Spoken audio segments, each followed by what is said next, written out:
बंधुओं, अंतिम तीर्थेश भगवान महावीर स्वामी के इस पावन और पुनीत शासन में हम सभी विराजते हैं। तीर्थंकर जिनेन्द्र की पीयूष देशनई मनुष्यों, हम सभी जीवों के कल्याण का साधन है। जीव गुणों के द्वारा जो होने वाले लाभ हैं वो तो चाहता है, लेकिन गुणों को प्राप्त करना नहीं चाहता। अगर आपको चीजें चाहिए हैं तो उनके लिए कुछ ना कुछ कारण भी चाहिए है। गर्मी का मौसम है कि ठंडी का? अच्छी है, शानदार। ठंडा पानी चाहिए किसी को जिसके यहाँ फ्रिज ना हो, तो मटके में वो पहले से शाम को पानी भर के रखे, तो सुबह के समय उसको शीतल पानी दिन भर मिल सकता है। आप अगर चाहते हैं कि पूरा जीवन शीतल आनंदमय निकले, अपनी आत्मा के अंदर ठंडे पानी की तरह अच्छे गुणों को भर के रखिए। राम बनने के गुण, महावीर बनने के गुणों को अपन समझ रहे थे और लगभग 5 गुणों को अपन अभी तक समझ चुके थे। आज अपन आगे चलते हैं। राम के अंदर 2 विशेष गुण और थे।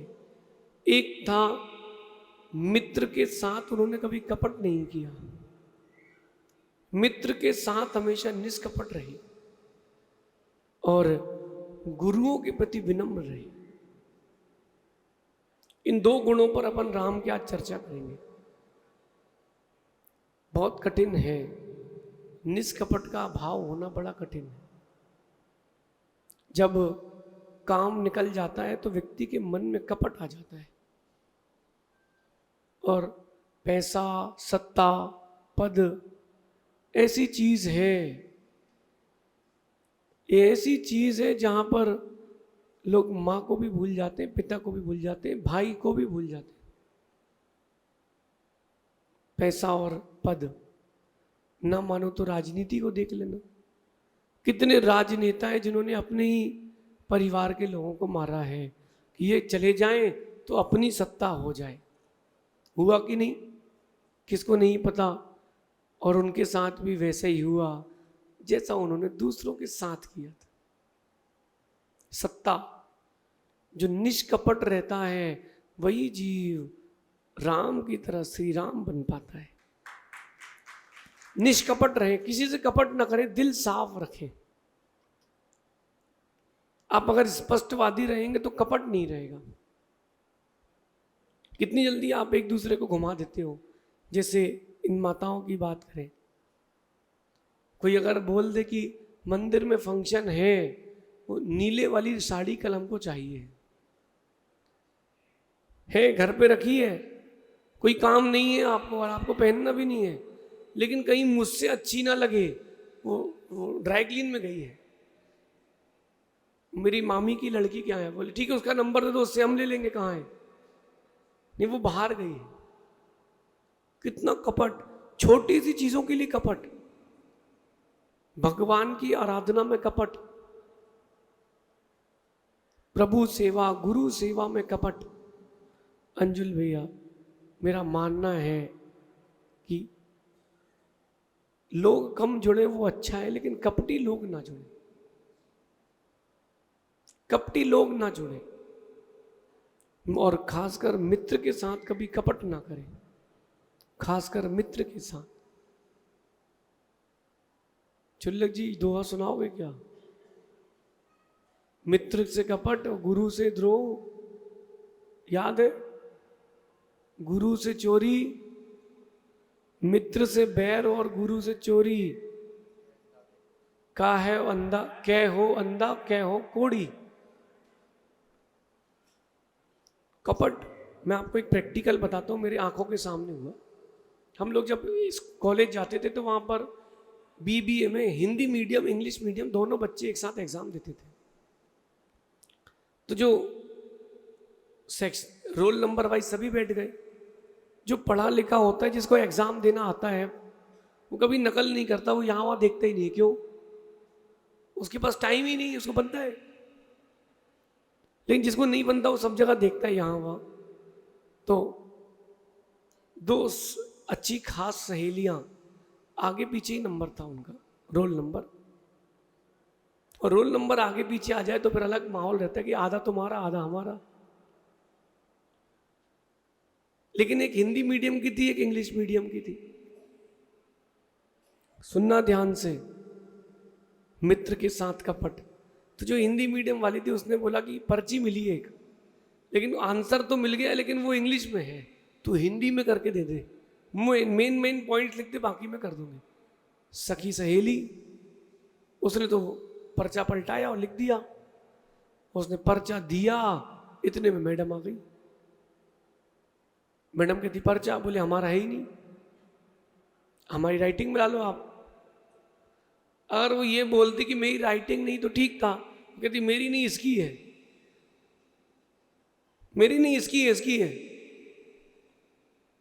टीचर समझदार थी, टीचर ने पीछे वाली को डांटा, कहा, ये नहीं कहा कि तुमने क्या किया है। टीचर ने एक बात कही, बेटा दोस्ती देख के किया करो।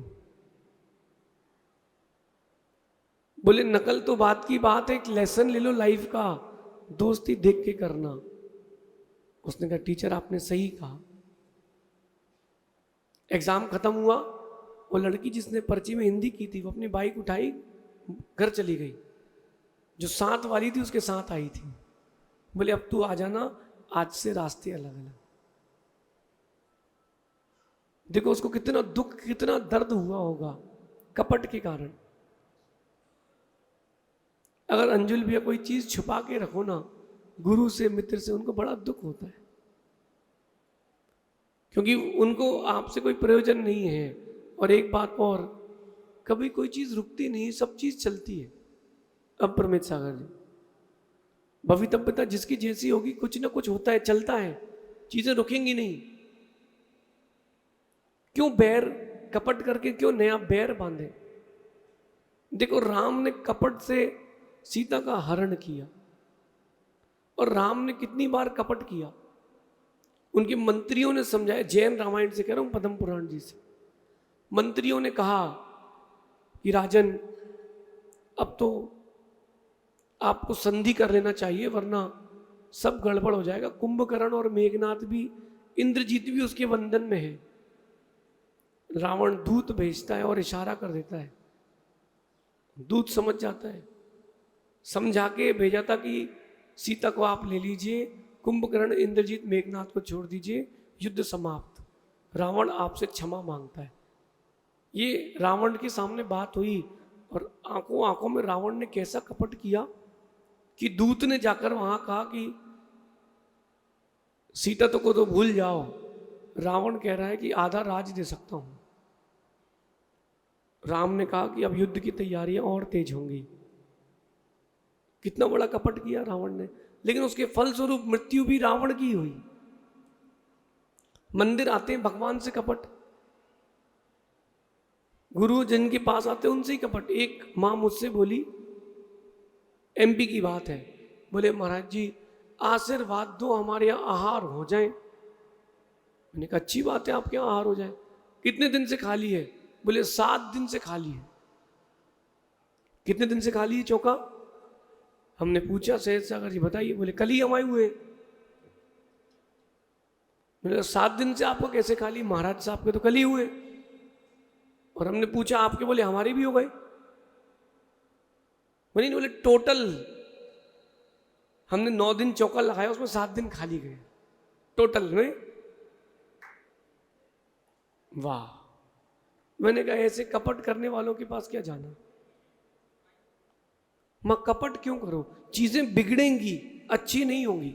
बच्चों से कहना है अगर कोई चीज गलत हो जाए तो बता दो, कपट मत करो, वंचना मत करो, मायाचारी मत करो, बता दो ना कि क्या हो गया है।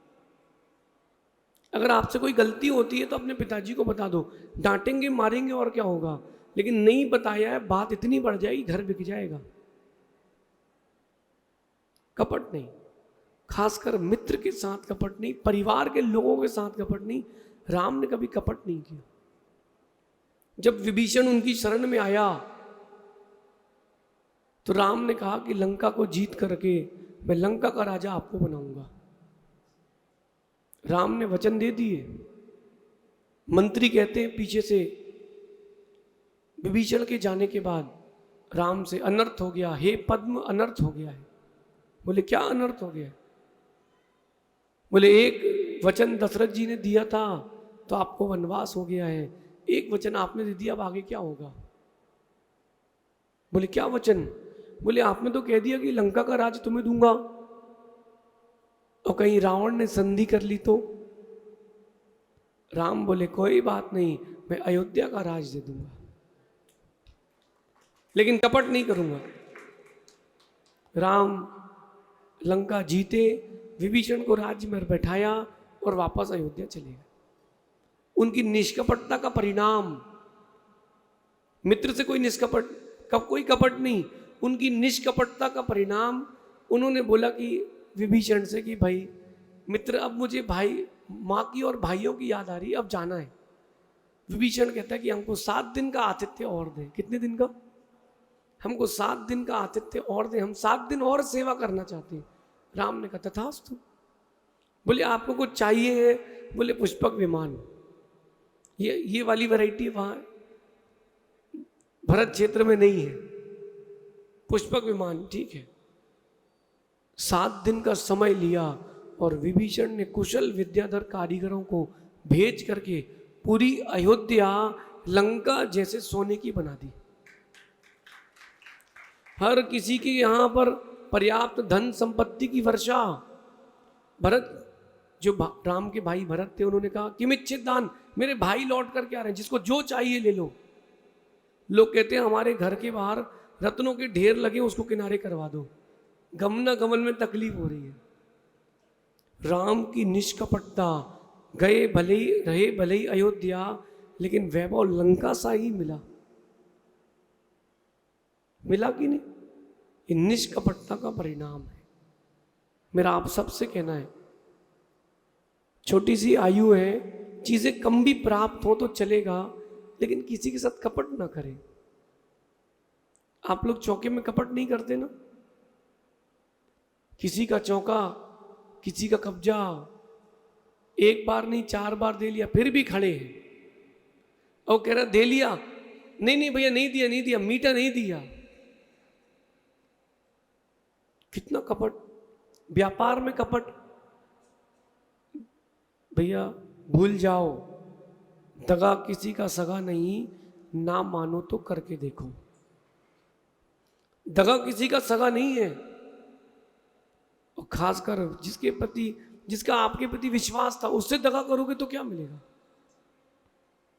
भगवान आपसे क्या चाहते बताओ? आप पूजन अभिषेक करते हैं आप लोग, भगवान आपसे क्या चाहते? कुछ नहीं। तुम करो सो और नहीं करो सो, लेकिन भगवान को ही ठग लेते हो आप लोग। मैंने क्या देखा बताऊं आपको? एक माँ चावल की डब्बी ली, सिवनी है, सिवनी एमपी में, चावल की डब्बी इतनी सी होगी, इतनी सी चावल की डब्बी में उसने 18 वेदियों के दर्शन किए, इतनी, और तीनों महाराज के दर्शन करने के बाद डब्बी में चावल बच गए।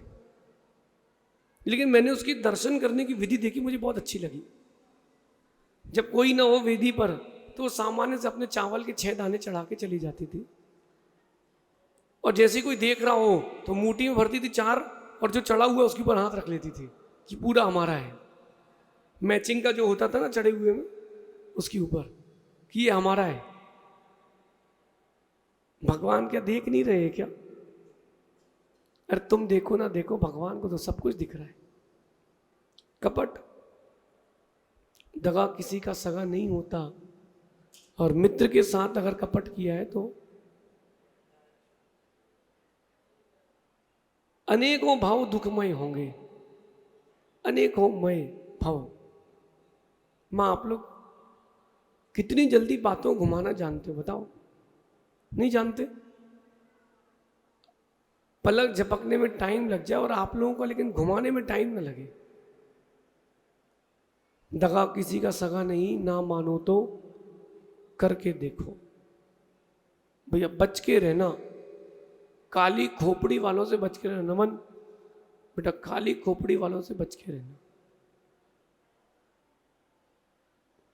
एक व्यक्ति की शादी हो गई, और शादी हुई और सासू माँ इतनी अच्छी, उसकी माँ इतनी अच्छी कि बहू को बेटी से अच्छे से रखे। और लेकिन अब जिसके मन में कपट हो तो क्या कर सकते। लेकिन एक बात है अपरमेश्वर जी, हर बार बहुएं गलत नहीं होती, कई बार सासू माँ भी गलत होती है। समझते नहीं है चीज़ों को तो दिक्कत हो जाती है। लेकिन इस वाले केस में उल्टा था, बहू जो थी बड़ी चालाक, वो सोचे कैसे सास को नीचे दिखाऊं, और सास सोचती कि कैसे बहू को अच्छा करूं। एक दिन पत्नी कहती पेट दुख रहा है। सुनना नमन, क्या कहती पत्नी? पेट दुख रहा है। डॉक्टर को दिखाया, डॉक्टर बोला कुछ नहीं। अब पेट में थर्मामीटर लगता नहीं, सिर दर्द हो, पेट दर्द हो, पूरी दुनिया की जांचें करा ली, पेट दर्द ठीक ना हो। पत्नी कहती रात को, बोले मुझे सपना आ गया है, एक देव ने सपना दिया है कि अगर कल सुबह तुम्हारी माँ, मेरी सासू माँ, चेहरा काला करके सिर टकला करके 5 बजे सुबह सुबह दर्शन मिल जाए उसके, मेरा पेट दर्द ठीक हो जाएगा। पति बोला ठीक तथास्तु, लेकिन एक दिन का टाइम देना पड़ेगा, मनाने में टाइम लगेगा ना। बोले हाँ ठीक दिया, बोले परसों कर लेंगे। और उसको 2 दिन नींद ना आए कि परसों के सुबह के 5 कब बजे। 5 बजे घर बिल्कुल घंटी बजी, सबसे पहले उठ के दौड़ के गेट खोला उसने, और कहती है धीरे से पति से, देखो बोल बाणी के चाले, सिर मुंडे मुंह काले। मतलब बोले उसको सेटिस्फेक्शन मिल गया, देखा मेरी वचनों की क्या ताकत, कि तेरी माँ टकली भी हो गई और चेहरा काला भी हो गया। पति कहता है देखो मर्दों की फेरी, अम्मा मेरी है कि तेरी। आई समझ में बात? उसने क्या किया, उसने सासू माँ को फोन लगा दिया। बोले क्यों? तुम्ही ने तो कहा था सासू माँ। अच्छा मैं समझ ही नहीं पाया कि मेरी माँ की तेरी माँ। अब अपनी बेटी के लिए कौन क्या नहीं करे। बोले दमाद साहब मैं तो आ जाऊंगी 5 बजे। मैंने कहा बोले डॉट 5 बजे घंटी बजाना, उसके पहले नहीं। बोले हाँ, तो खबर नहीं करना, क्योंकि वो देव ने कहा है। समझ में आ गया उसको, देखो मर्दों की फेरी, अम्मा मेरी है कि दगा किसी का सगा नहीं है, ना मानो तो करके देखो। कब्र खोदने वाला पहले कब्र में उतरता है, बाद में लाश जाती है। कभी मित्र के साथ नहीं करना, अथवा जो आपके साथ मित्रों सा व्यवहार करता है, कभी उसके साथ कपट मत करना। चीजें बिगड़ेंगी, संभलेंगी नहीं। आप लोग स्वाध्याय करते हैं, पूजन करते हैं, उसमें लिखा रहता है ना 10 लक्षण की पूजा में, बोलो वाह, आपको याद है? बोले ना, कपट न कीजे कोई,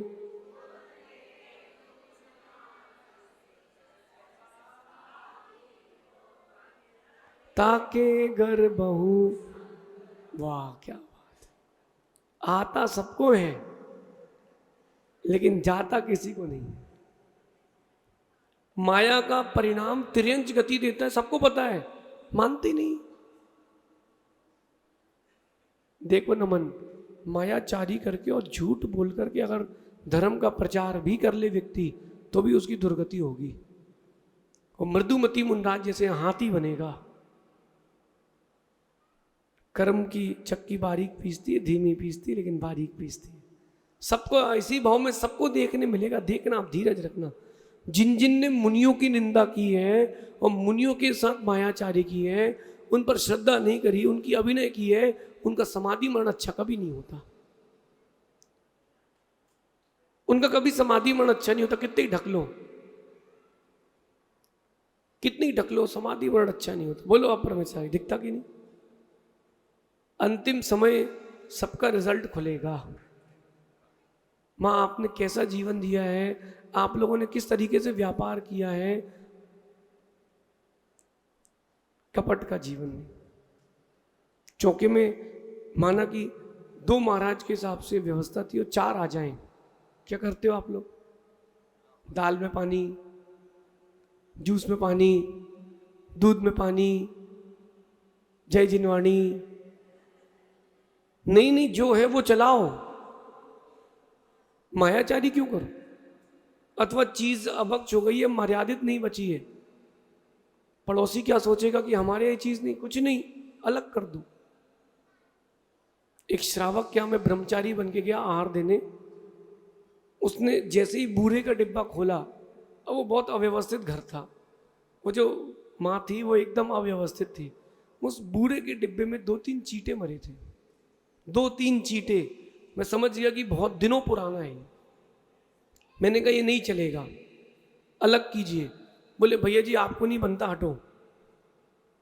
उसने वो बूरा महाराज को चला दिया, चींटे अलग किए, चींटियां चला दिया। मैं किनारे खड़ा रहा, बताता रहा कि भैया क्योंकि चौका तो अशुद्ध हो गया, तो ये चला दो। मैंने धीरे से महाराज से कहा महाराज जी आज मीठा मत लो, रहने दो। ये थोड़ा ना बोल सकते कि ऐसा है, वो तो अंतराय कर लेंगे। महाराज जी समझ गए, उन्हें लिया नहीं। फिर मैं धीरे से महाराज के आहार हुए और बाहर हो गया। बोले भैया जी भोजन, मैंने कहा हमको तुम चीटे ही चीटे खिलाओगे। कपट कैसे घुमाया जाए, घुमाओ संसार में, तुम भी घूमोगे, घुमाओ। खासकर मित्र के साथ मत करना, क्योंकि मित्र ने जो आपको विश्वास दिया उससे बड़ी कीमती कोई चीज नहीं है। सहज सागर ने, विश्वास से बड़ी कोई कीमती चीज नहीं होती। अगर हमने आपको विश्वास दिया है, आपने हमें विश्वास दिया है, मित्रता के साथ कभी कोई गलती भी हो जाए तो बता दो, लेकिन धोखा मत देना। मित्र के साथ कपट मत करना, भारी पड़ेगा। एक दृष्टांत मुझे और याद आ रहा है। एक व्यक्ति की शादी हुई और क्या पता उसको शादी के 3-4 महीने बाद अपनी पत्नी से रुचि हट गई। बोले तू मायके भग जा। बोले क्यों भग जाऊं? और जब उसने बोला तब उसके 2 महीने का गर्भ था। सब लोगों ने समझाया कि इतनी धर्मात्मा पत्नी। बोले नहीं तू मायके जा, वहीं डिलीवरी करना। मायके गई, डिलीवरी हो गई, उसका बच्चा 1 साल का हो गया। लेने नहीं गया वो। अड़ोस पड़ोस सभी व्यापारियों ने, समाज लोगों ने टोका। समाज का डर नहीं होता तो स्वच्छंदता हो जाती है। पहले होता था कि समाज से बाहर कर देंगे तो लोग डर के रहते थे, तलाक नहीं होते थे। अब तो छोटी छोटी बातों पर समाज का डर हट गया ना, पंच नहीं बचे ना। हर मंदिर के अपने अपने पंच। वो भैया लेने नहीं गया वो, लेकिन सबने जब प्रेशर जमाया तो वो लेने गया। और लेने गया तो वो मुंह नाक बना के लेने गया, लेकर के लौटा। रास्ते में शेर आ गया। बैलगाड़ी से जा रहा था, क्या हो गया? शेर आ गया। उसने तो बैलगाड़ी से लगाई छलांग और पेड़ पे चढ़ गया। अब वो बेचारा 1 साल का बच्चा माँ की गोद में, और वो अबला नारी क्या करे? बस वो तो अपनी गोदी पर बच्चे को रखी, नमोकार का पाठ पढ़ रही, आंख बंद करके। शेर समझदार था, वो पेड़ पे चढ़ के उसको खा गया। कितना बड़ा कपट, कितना बड़ा कपट। देखो कपट करोगे, कर्म लौट के आपके पास आएगा। लौट के कर्म आपके पास आएगा। कपट नहीं करना, खासकर मित्र से। राम ने कभी कपट नहीं किया। राम ने हमेशा मित्रता का निर्वाह किया, और जिसको विश्वास दिया उससे विश्वास का घात नहीं किया, उसका भी निर्वाहन किया। इसलिए मित्र के साथ कभी कपट मत करना, मित्र के साथ निष्कपट रहना। ये राम का विशेष गुण था, और 7वां गुण राम का दुर्लभ गुण है। गुरुओं के प्रति विनम्रता थी राम के प्रति। राम के अंदर गुरुओं के प्रति विनम्रता थी, और वो उनको अपने पिता से सीख में मिली थी। अपन ने कथा पढ़ी ना सुकौशल मुनिराज की, कीर्तिधर मुनिराज की, नहीं पढ़ी? कि कीर्तिधर मुनिराज के पुत्र थे सुकौशल। उन्होंने दीक्षा ले ली थी। ये कौन थे? ये राम के ही वंशज थे, ये राम के पूर्वज थे, कीर्तिधर मुनिराज। और वही परंपरा मुनियों की श्रद्धा की राम के रक्त में भी कूट कूट के भरी थी। तभी राम गुरुओं के प्रति विनम्र रहते थे, अकड़ के नहीं चलते थे। मैंने कई लोगों को देखा, वो समय मांगते नहीं है, समय देते हैं। सुनो चुल्लक जी, एक व्यक्ति आए हमारे पास, महाराज जी हमारे यहाँ कार्यक्रम है तो आपको 3 तारीख को आना है। मैंने कहा ये बता रहे कि पूछ रहे? बात समझना, गुरुओं से समय लोगे कि उनको दोगे? हाँ, लेंगे कि देंगे? उनसे समय मांगा जाता, उनको समय नहीं। महाराज जी हम 2 बजे आएंगे, आप ध्यान रखना। अरे हम ध्यान रखेंगे? अब वो मुझसे कहता है कि कार्यक्रम है व्रतों की चतुर्दशी के दिन, तो इतने बजे आपको पहुंचना है। मैंने कहा भाई इधर आओ, थोड़ा मन दे चलो। मैंने कहा, बोले मतलब? मैंने कहा बैठो शांति से, पहले श्रीफल लेके आओ, हाथ जोड़ो, सीखो। 60 साल के हो गए, आपको पता नहीं कि क्या विनम्रता होती गुरुओं के प्रति। निवेदन किया जाता है, गुरुदेव हमारे यहाँ कार्यक्रम है, आपका सानिध्य चाहिए। थोड़ा ठंडा हुआ, बोले गुरुदेव चतुर्दशी के दिन हमारा कार्यक्रम है। हमने कहा हम नहीं आएंगे। बोले नहीं वो तो हमारा कार्यक्रम हर साल होता है। मैंने कहा हम नहीं आएंगे, हमारा भी होता है कार्यक्रम। अब बताओ? बोले मतलब? शिविर लगाए 10 लक्षण का, साधुओं का उपवास है, आपको 5 किलोमीटर दूर लेके जाना है, तो हम उपवास नहीं करें? हाँ गुरुदेव आगे कर लेना ना। वाह, क्योंकि तुम्हारा कार्यक्रम है। गुरुओं के प्रति विनम्रता का व्यवहार रखें। सच मानना, पानी भी कभी कुटिल हो जाए, गुरु कभी कुटिल नहीं होते, और जो कुटिल होते हैं वो कभी गुरु नहीं होते। एकदम साफ भैया, अपना दिल साफ है, हमारा पेट साफ है, जो मुख पर है वही हृदय पर है। इससे ज्यादा अपने बारे में कुछ नहीं कहेंगे।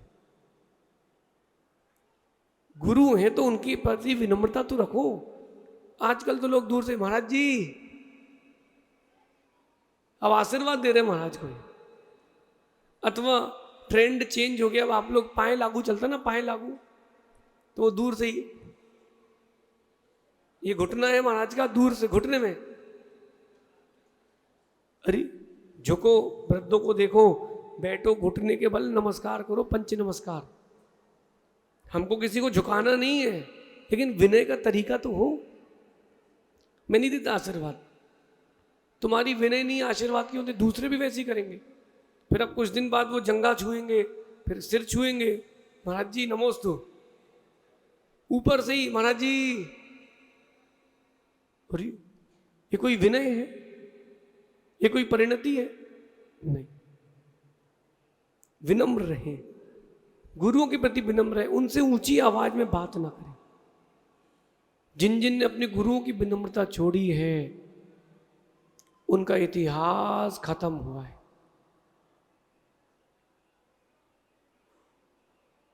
अब मां, आप लोग घबराओ नहीं, जो कुर्सी पर बैठे बैठे रहो, जो लोग कुर्सी पर बैठे वो किनारे बैठ जाएं। पूजन भक्ति करते समय रखिए इतना ध्यान, पीछे खड़े भक्त को भी दिख जाए भगवान। अब लोग बोले महाराज जी कुर्सी पर बैठे हैं, अरे जिनको घुटनों में तकलीफ है वो घुटनों कुर्सी में बैठ के भी पूजा कर ले, कोई पाप नहीं है, लेकिन तकलीफ नहीं है तो नीचे ही बैठे। गुरुओं की अभिनय उनसे ही तेज आवाज में। छुल्लक जी आपकी पहचान क्या थी? कोई पहचान नहीं थी आपकी, ना हमारी कोई पहचान थी। अपन वही संसार के दलदल में थे, गुरु ने अपना नाम देकर के ऊंचा उठाया है, गुरु ने अपना ज्ञान देकर के ऊंचा उठाया। आज तुम ज्ञानी बन गए तो तेज चल रहे हो। गुरुओं की अभिनय, गुरुदेव बुला रहे आओ, नहीं आएंगे। गुरुदेव कह रहे कि आओ भैया आहार की भक्ति कर लो, हमने कर लिया आप अपनी कर लो, आओ स्तुति वंदना कर लें, प्रतिक्रमण कर लें। आप कर लो, हम आधा घंटे बाद करेंगे, जरूरी थोड़ा ना आपके साथ करें। गुरुओं से ऊंची आवाज में बात। हमने गुरुदेव से पूछा, गुरुदेव शिष्य की उन्नति का कारण क्या है? गुरुदेव ने कहा, बेटा जो शिष्य पलक उठा के गुरु को नहीं देखता वो गुरु की पलकों में वास करता है, और गुरु जब जब पलक उठाते हैं वो ऊंचा उठता जाता है। ये गुरु के प्रति विनम्रता विनय तो हो। आप लोगों ने देखा कि नहीं देखा? नहीं देखा हो तो चित्र देखना आचार्य भगवान विद्यासागर जी की मुनि अवस्था की।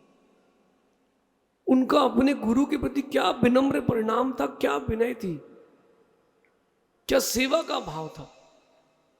अगर ऐसी 10% भी आज के हो जाए तो सब उनके जैसा पुण्य पा जाए। क्या उनकी विनय! गुरु के सामने आंख उठा के नहीं देखते थे, अब तो गुरु के लिए कुछ भी बोल देते।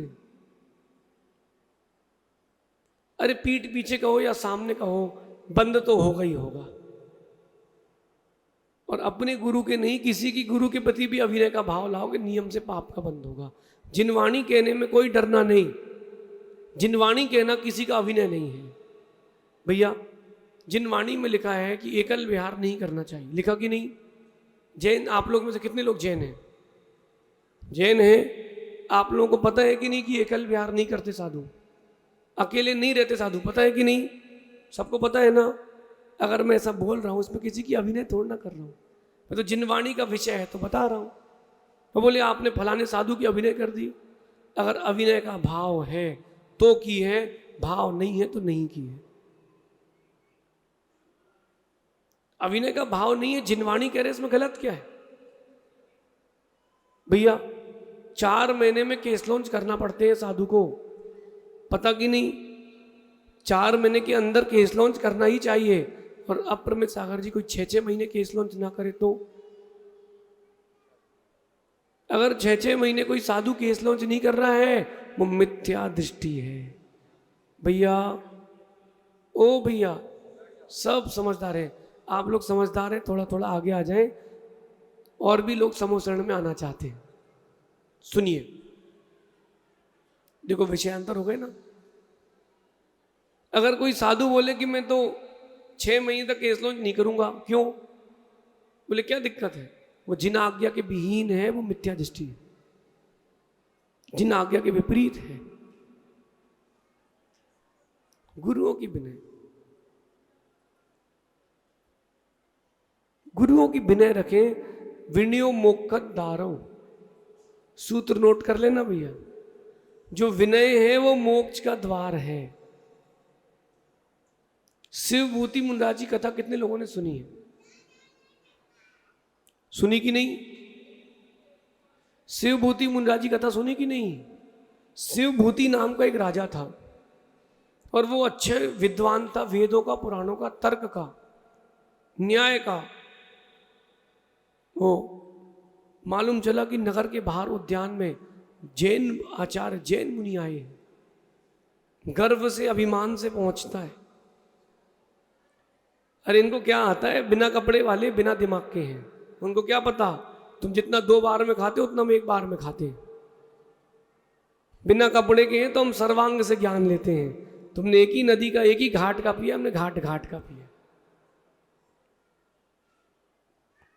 हाथी में बैठ करके पहुंचा अपने लश्कर के साथ, और जैसी हाथी से उतरा वो मद की गर्मी थी, ज्ञान चला गया, अक्षर मात्र का भी ज्ञान नहीं बचा।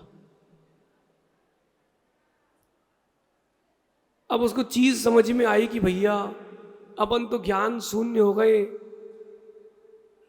चेतना वाला ज्ञान तो है लेकिन जो श्रुत वाला ज्ञान था उससे शून्य हो गया। अब उन्हीं से निवेदन करता है, गुरुदेव हमें अपना शिष्य बनाइए, आज से हम दीक्षित होना चाहते हैं। और शिवभूति राजा ने मुनि दीक्षा ले ली, लेकिन नमोकार याद नहीं हुआ, नमोकार तक याद नहीं हुआ। श्रद्धा तो सच्ची हो गई, नमोकार भी याद नहीं हुआ। धीरे से गुरु कहते, समझाते, सिखाते, कुछ याद ही ना हो, लेकिन गुरु के प्रति पूर्ण विनय थी। ये नहीं बोला कि आपके कारण मेरा सब कुछ चला गया, नहीं नहीं, गुरुदेव जैसा बोले वो सब ठीक। अब एक बार गुरुदेव ने कहा तुम इतना याद कराते सब भूल जाते हो, एक सूत्र याद कर लो, तुस मास भिन्नम। बोलो, तुस अलग है, मांस अलग है। तुस यानी छिलका, मांस यानी दाल। उड़द की दाल को मांस भी कहते हैं संस्कृत में। तुस मांस भिन्नम। बोले हाँ, छिलका अलग है, दाल अलग है, शरीर अलग है, आत्मा अलग है। बेटा इतना सा ध्यान कर लो, तेरा मोक्ष हो जाएगा। ठीक है गुरुदेव, तुस्मास भिन्नम, तुस्मास भिन्नम करते करते अंजलि लगाई और आहार पर गए, रास्ते में भूल गए।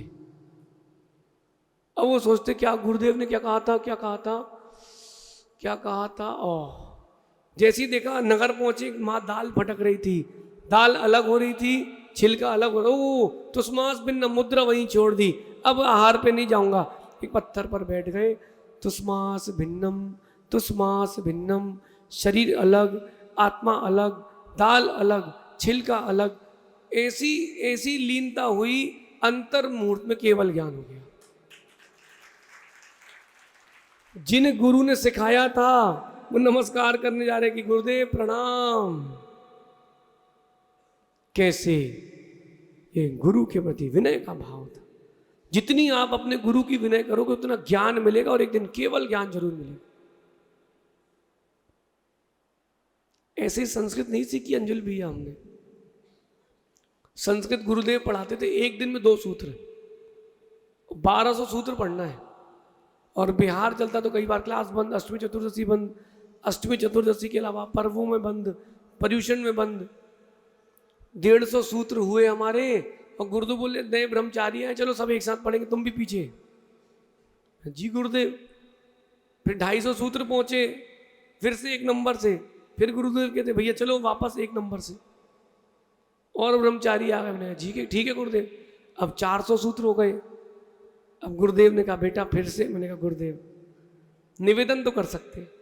गुरुदेव अब 2 बैच कर लेते हैं, एक अपने इतने सारे 400 सूत्र वाले, एक नए वाले। गुरुदेव बोले ठीक है, एक काम करो, नए बैच वालों को तुम पढ़ा देना। अरे इतना बड़ा मौका। मैंने कहा जी गुरुदेव। नए बैच वालों को पढ़ाया, पढ़ते पढ़ते हम ही पढ़ गए। गुरु से ज्ञान लेना हो तो शांत नीचे बैठ करके लिया जाता है, ऊपर चढ़ के नहीं लिया जाता। विनय पूर्वक। मां प्रवचन भी सुनो तो विनय पूर्वक शांति से। यहां पर बैठ करके किसी भी प्रकार की चर्चा आप अन्य करोगे आपको बंद होगा। अगर कोई बहुत इंपॉर्टेंट बात है बाहर चले जाओ, बात कर लो, आपको अंतराय कौन डाल रहा है। लेकिन जिनवाणी की अभिनय हो जाएगी। इसलिए समझे गुरु के प्रति विनय का भाव। गौतम स्वामी से बड़ा कोई शिष्य नहीं, और महावीर से श्रेष्ठ कोई गुरु नहीं। लेकिन समो शरण में भगवान गौतम स्वामी, महावीर स्वामी की देशना कैसे सुनते थे पता है? ऐसे सुनते थे, पिलर में टिक गए, आड़े हो गए, तिरछे हो गए। घर में टीवी लगाए हैं तो पैर सीधे करके देख रहे हैं। नहीं नहीं, ऐसे नहीं देखते थे, ऐसे नहीं सुनते थे। गौतम स्वामी हाथ जोड़ करके खड़े रहते थे। कितने घंटे? जब तक देशना पूरी ना हो जाए तब तक। ये गुरु के प्रति विनय, उस विनय ने उनको गणधर बनाया, गणधर से केवली बना दिया। विनय, विनय संभाल के रखना। विनय पूर्वक आपने ज्ञान अर्जन किया, चीजें मिलेंगी। और गुरु उसी शिष्य से सबसे ज्यादा प्रसन्न रहते हैं जो सेवा और विनय करता है। जो सेवा और विनय करता है गुरु उससे प्रसन्न रहते हैं। हमने देखा अभिनय करने वालों को। बोलो सहज सागर जी, बड़े से छोटे बनने में देर नहीं लगती, पिच्छी भी चली जाती है। एक आचार्य भगवान सन्मति सागर जी महाराज हुए, मासोपवासी, नाम सुना? तपस्वी सम्राट। उनके साथ एक साधु थे उनके संग में। अब वो गंधोदक दें और लेना, बोले तो उसमें दूध है, मैं तो लूंगा नहीं। अब भाई उनकी परंपरा, और उन्होंने आगम के अनुरूप जो काम किया तो किया। उन्होंने कहा कि बेटा तुझे नहीं चाहिए तो मत ले, लेकिन अभी नहीं मत करना गंधोदक की।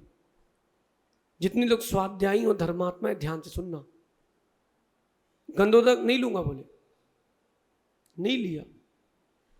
एक बार उन्होंने दिया, उन्होंने फेंक दिया। उन्होंने कहा बेटा गंधोदक की अभिनय करेगा कुष्ठ हो जाएगा तुझे। और हुआ भी वही, जहां जहां गंधोदक लगाते हैं उतने हिस्से में कुष्ठ हो गया। 25 साल की मुनि दीक्षा छूट गई। कितने वर्ष की? 25 साल कोई मुनि रहा हो, कितने से के कारण? गुरु और गंधोदक की अभिनय, सिर्फ इतने से के कारण। सबसे मेरा निवेदन है भैया, आप कोई भी परंपरा के हो, देव सास गुरु का अभिनय ना करें।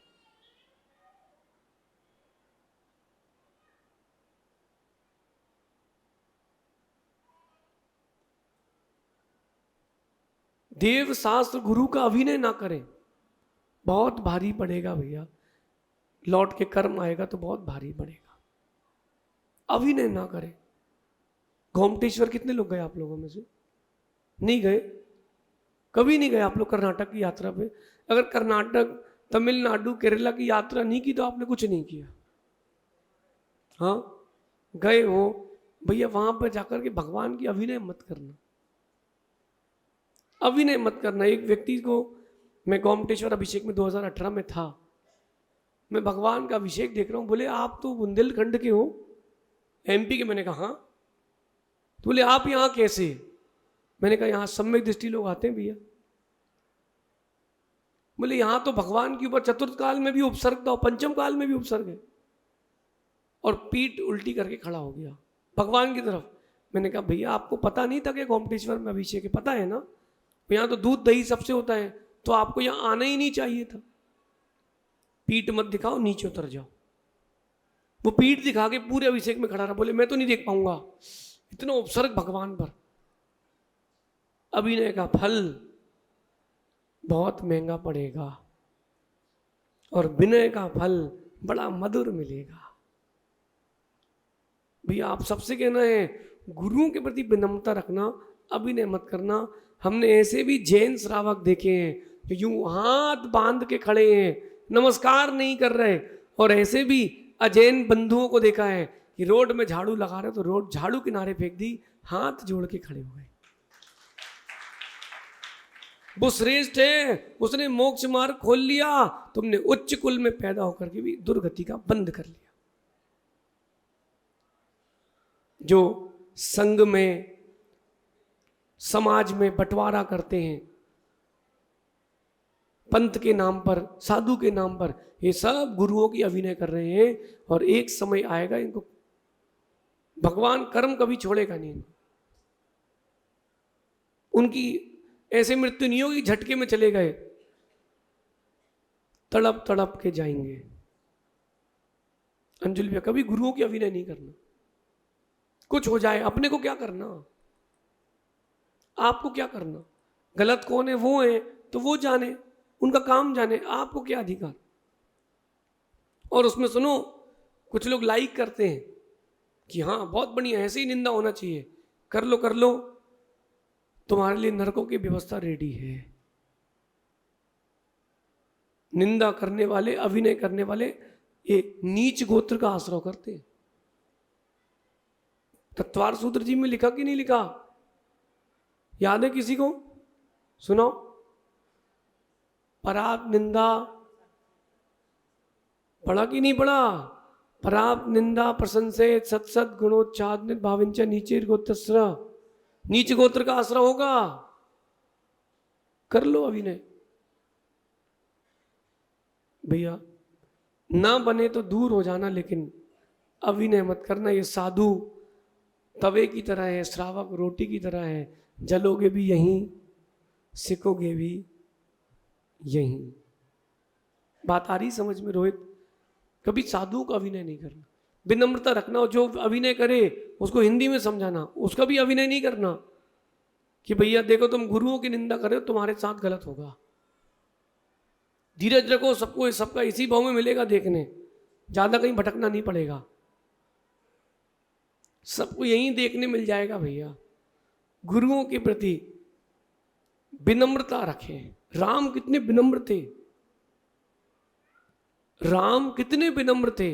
मुनिराज दिख जाए वहीं बैठ जाते थे। ओ भगवान गुरुदेव दिख गए। 16,000 राजाओं के स्वामी, कितने? राम के अंडर में 16,000 राजा थे और वो झुक जाते थे किसके सामने? गुरुओं के सामने। अभिनय तो कम से कम मत करना, तुमको नहीं झुकना हो मत झुकना, अभिनय तो मत करना भी। ये पता चला महाराज मंदिर आए इस गेट से और आप उस गेट से बाहर, बोले क्यों? उनके दर्शन करना पड़ेगा। छुल्लक जी, हमने बुंदेलखंड में ऐसे भी श्रावक देखे हैं, निकृष्टता की भी हद देखी है। ये राजस्थान तो बहुत अच्छा है, गुरुओं के प्रति सेवा के भाव में राजस्थान तो बहुत अच्छा है। मंदिर गया मैं, एक मंदिर तो बाहर पानी गिर रहा था, तो मंदिर गेट पर एक सज्जन ऐसे खड़े हो गए, बोले क्या अंदर नहीं आ सकते तुम? किससे कह रहे? बोले तुम अंदर नहीं आ सकते। मैंने क्यों भैया क्या हो गया? बोले पैर गंदे हैं। मैंने पैर धो लिए। बोले आचरण सुधारो। मैंने कहा आपने कौन सा थर्मामीटर लगा लिया भैया, कौन सी मशीन है तुम्हारे पास? बोले नहीं हमारे मंदिर नहीं आ सकते, आगे जाओ। वो तो अपन तो वैसे ही अकेले नहीं रहते, अपने साथ तो इतने लोग थे। सो एक ने तो उठा के किनारे रखा उसको। मैंने कहा भैया भैया पुरानी इमारत है, उठा के किनारे रखा उसको। और सुनो, डंडे वंडे लगा के रखे थे उसने, कहीं आ ना जाए अंदर। दर्शन किए भगवान की, लौटे। उसके बाद कोरोना फैला। ध्यान से सुनना, अब प्रमित सागर जी, उसकी जो मृत्यु हुई सबसे खतरनाक हुई। डॉक्टर ने उसको जिंदा मारा। कैसे? सर्दी खांसी हुई, डॉक्टर को दिखाने के, डॉक्टर ने कहा कोरोना है, और पूरे अंदर के ऑर्गन्स बेच दिए। और डॉक्टर ने बोला कि जब मैं निकाल रहा था तब वो जिंदा था। हाथ पैर बांधे और खोला और निकाल लिए। बोले कुछ ऑर्गन्स जो थे वो बहुत कॉस्टली थे, उसने उसके शरीर को 3 करोड़ में बेचा। देख लो भैया, मुनियों की, गुरुओं की प्रति अविनम्र भाव रखने से क्या होता है। अगर साधु हैं तो कम से कम आप तो साधुता का परिचय दें, साधु के प्रति कम से कम विनम्र रहें।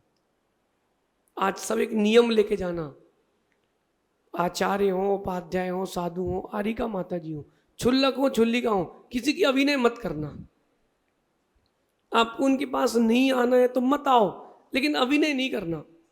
देखो भारत में बहुत सारे आरिका मुनिराज हैं और बहुत सारे संघों में आरिकाओं की पूजा होती है, पाठ प्रक्षाल होते कि नहीं?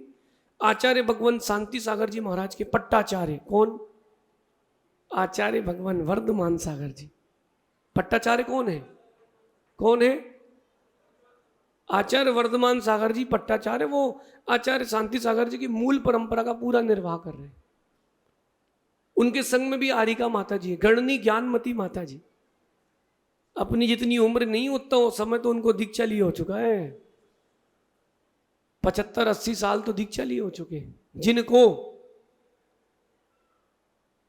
इन पुरानी परंपराओं में आरिकाओं की पूजन और पाठ प्रक्षाल होता है। मैं आपको दृष्टांत सुनाता हूँ जबलपुर का। 2 संघों का चातुर्मास हुआ। एक संघ में आरिका थी, एक में दूसरी जगह मुनिराज थे। तो जहां मुनिराज थे उन्होंने पड़गान किया, जैसे माना कि चौगान, उन्होंने पड़गान किया, उस दिन नहीं पड़गा कोई, तो चलो दूसरे मंदिर चलते हैं, वहां भी तो मुनि संघ, आरिका संघ है। आरिका माता जी पड़क गई। अब उनको ये 1.5 किलोमीटर अपने चौके में लाए। लोगों ने कहा भैया पाठ प्रक्षाल और पूजा करो, उनका तो नियम है। बोले हम नहीं करेंगे। आधा घंटे तक बैठा के रखा, बेचारी माता जी लौट के आई, कोई चौके वाला नहीं था, उस दिन उपवास हो गया। आपको नहीं करना थी विनय उनकी, तो पड़गाते नहीं। कौन कह रहा कि करो, नहीं करना पूजा तो मत करो, लेकिन कम से कम ऐसा अभिनय तो नहीं करो। घर के बाहर गाय आती तो भूखी नहीं भेजते हो, साधु नगर में तुम्हारे घर पर आ गया है, भूखे कैसे चले गए? सही किया ना उसने। पंथवाद हो कुछ भी हो, अभिनय मत करना। जिन्होंने अभिनय किया है मैंने देखा है भैया, स्थिति बड़ी गंभीर हो जाती है। जिस मुख से अभिनय करते हैं, जिस हाथ से लेख लिखते हैं अभिनय के, कीड़े टपकते हैं, कीड़े देखे नहीं देखे आपने कीड़े टपकते हुए? अभिनय कभी मत करना। और सहज सागर जी से ग्रंथ ले लेना, भाव त्रय फल प्रदर्शी, उसमें पढ़ना सूकर कौन बनता है। क्षमा सागर जी के मैंने प्रवचन सुने एक बार, कर्म कैसे करें, ग्रस्त था जब, उसमें दृष्टांत मैंने सुना, मेरे को तब से वो ग्रंथ पढ़ने की बड़ी ललक थी और अभी मिला, उसको पुनः प्रकाशित किया है कि मायाचारी करने से तिरंज गति, लेकिन सूकर बंदर गाय ये कौन बनता है? तो उसमें लिखा है जो गुरुओं की अपने मुख से अभिनय करते हैं, अपनी काय से वचनों से, मन वचन काय से गुरुओं की अभिनय करते हैं, वो अगले भाव में जाके सूकर होते हैं, कोई उनको स्पर्श करना पसंद नहीं करता। मैं नहीं कह रहा भी आप तो ग्रंथ खोल के पढ़ लेना, अभिनय करने वाले के साथ अभिनय जरूर होती है। राम का गुण था विनम्रता। हमने कहा नमन खबर भेजी कि महाराज जी बुला रहे हैं, अब हम कल आएंगे, अभी टाइम नहीं है। अरे भैया अभी नहीं आ रहे, बाद में आएंगे, जाओ। गुरुदेव थोड़ा बिजी हूं, अर्जेंट हो के, कुछ हो तो मैं देख लूं, किसी और को भेज दूं क्या? कितनी विनय की भाषा। अभिनय की भाषा रखने वाले के साथ अभिनय होगा। शुभम बेटा जीवन में कुछ हो जाए, बेटा पानी डुबाता भी है, पानी तैराता भी है। गुरुओं के पास आओगे, अगर उनके अनुकूल चले तो तिर जाओगे, और तुमने अभिनय कर दी तो बेटा सबसे कहना कि डूब जाओगे, पता नहीं चलेगा। राम विनयवान थे, इसलिए राम आज भी पूजे जा रहे हैं। ऐसा कोई देश नहीं है विश्व का जो राम को नहीं जानता हो, जो राम को नहीं जानते हो। क्यों ना अपन भी राम के गुण अपने अंदर में जोड़ें। अगर ये गुण आपके अंदर आ जाए तो विशुद्धि जारी है, वरना विशुद्धि जा रही। अभी कैसी है विशुद्धि? जा रही है, जा रही है, जारी है। अपनी अपनी विशुद्धि जारी रखें, राम के गुण सीखें, महावीर की तरह केवली बन जाएं। आप सभी मित्र से कभी कपट ना करें और गुरु की कभी अभिनय ना करें। क्या पता कब किस्मत करवट बदलेगी और डाटा समाप्त हो जाएगा। आप सभी अपनी विशुद्धि निरंतर गतिमान रखें। शेष आगे देखेंगे। भगवान महावीर स्वामी की